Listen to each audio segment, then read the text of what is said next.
Unseen strategies for dismantling opposition. True potency operates not through overt force or public display. It does not clamor for attention. It does not seek vengeance in the harsh light of day.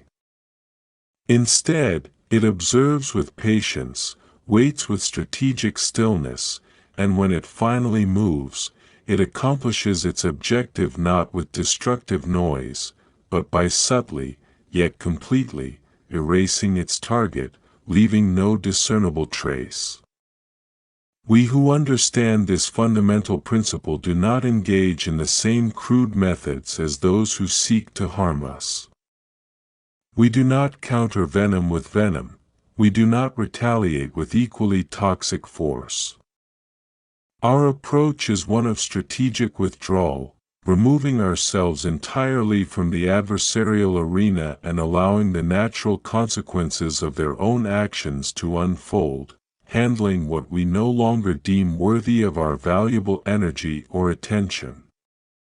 Here are 5 profound, quiet, and ultimately devastating approaches to rendering your adversaries ineffective, without engaging in overt conflict or lifting a single finger against them. Firstly, starve them of your precious reaction.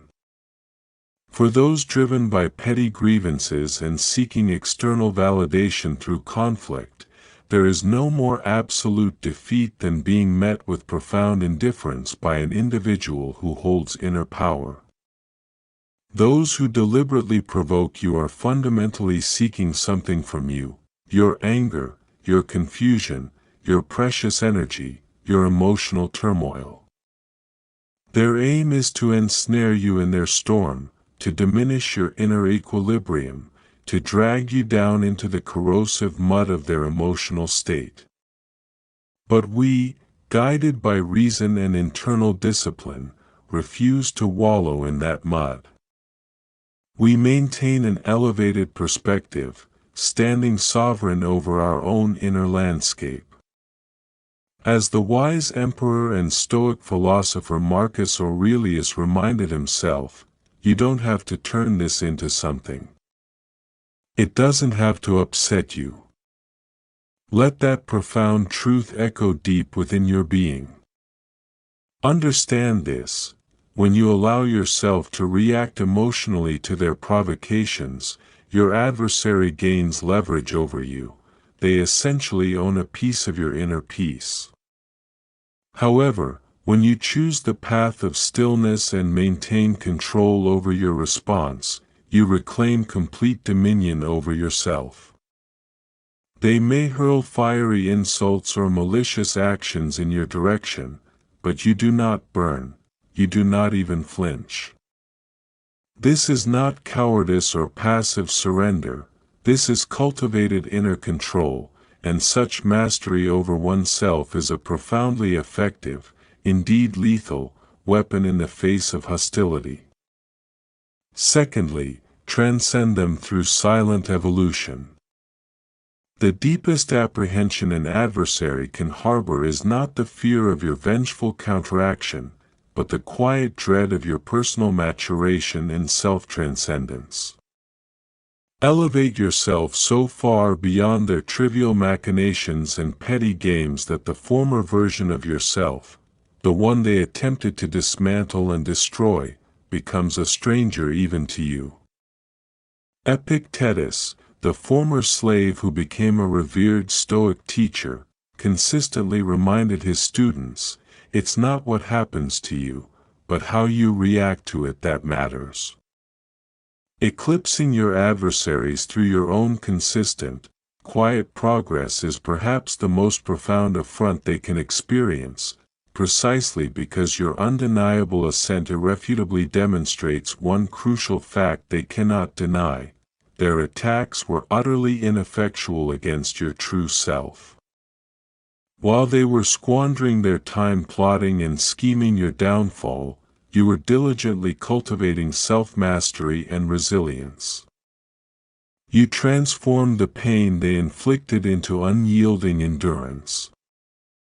You turned their acts of betrayal into insightful discernment and unwavering clarity regarding your path and principles. And crucially, you accomplished this transformative work in silent, determined solitude. They mistakenly believed they could break you.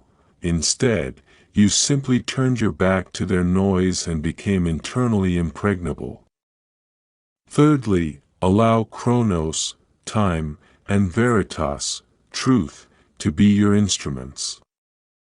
The most poignant form of retribution is simply observing the inevitable, self-inflicted ruin of your adversaries, orchestrated by their own actions and the relentless passage of time. In this world governed by natural consequences, no facade lasts forever, every mask inevitably crumbles. Time relentlessly unveils every hidden aspect, and truth, though its pace may appear measured, reaches its destination without fail. As Seneca, the Stoic statesman and philosopher, wisely cautioned, "He who does wrong wrongs himself." Let them engage in deceit, let them employ cunning strategies, let them act deceptively against you. You will not need to lift a hand in direct opposition. They are already serving as the agents of their own demise. The trap they painstakingly constructed for you was always, in the natural order of things, destined to ensnare them. While they plot malevolently, you build your character and your life. While they engage in calumny, you fortify your resolve and your reputation through virtuous action.